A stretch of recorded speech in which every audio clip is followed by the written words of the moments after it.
I am gonna share with you why some people go through all the effort of doing intermittent fasting or periodic prolonged fasting or eating very low carb and they do and get the results that they want. And it's unfortunate because they think something's wrong with them. They think they have some genetic problem. Maybe there's something wrong with their thyroid. But 99% of the time, it comes down to this one thing. Now, before we get into that, if you're new here, I would love to have you stay tuned for more videos like this one. So let's dive right in. Why do some people do fasting and keto and low carb and they don't lose weight? It's because they're still eating too many carbs. Now, I'm not talking about the carbs that they're having with their meals. I'm talking about the snacks that they're having between meals. So, for example, someone might say, hey, I did intermittent fasting today. I ate one meal and I had a bunch of nuts. And by the way, I didn't eat anything after my meal until the next day. Sounds great, except for one thing. Nuts are loaded with sugar. If you just take a look at the amount of carbohydrates in a serving of nuts, it's crazy. Some nuts are even worse than others. For example, cashews have 21 grams of carbs per serving. Almonds have 6 grams of carbs. But what is a serving? A serving is 1 ounce. How many of you out there are going to weigh out 1 ounce of almonds or cashews or walnuts or pistachios? Not many of us. We gonna eyeball it, and most of us are gonna have way more than a serving. So if you're having nuts thinking that you're redoing something that is not gonna raise your blood sugar, you'd be wrong. Another thing that you might do is you might do intermittent fasting where you just have 1 meal a day and maybe you have some fruit with that meal. Well, fruit is just loaded with sugar, so even though you're only having 1 meal a day, if that meal has fruit in it, you're gonna be raising your blood sugar.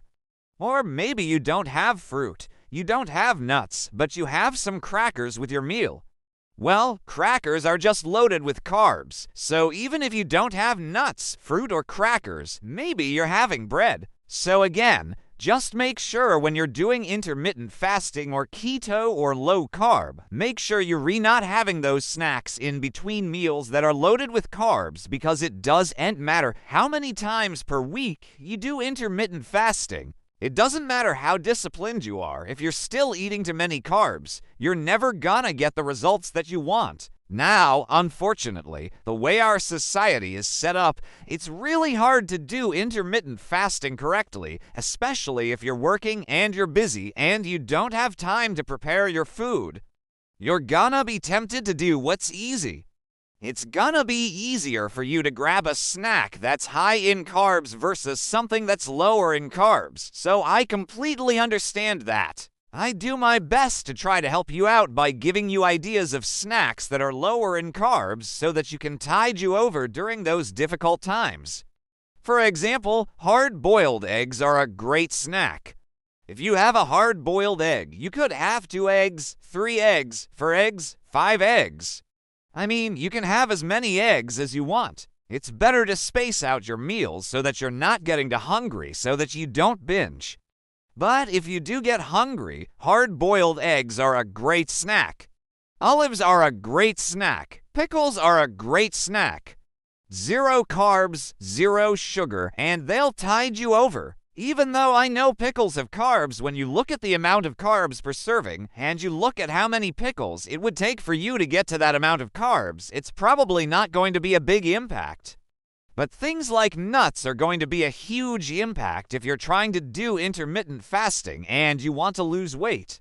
Just avoid the nuts. Okay, avoid the nut butter. Now, I'm curious. Did anyone watching this video have a snack in the last 24 hours that was high in carbs? Please put that in the comments because I'm curious, and if you are, please stop.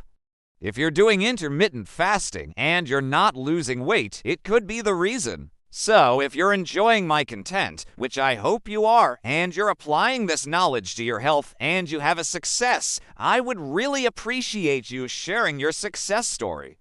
So click the link down below where you can upload your success stories so you can help inspire others.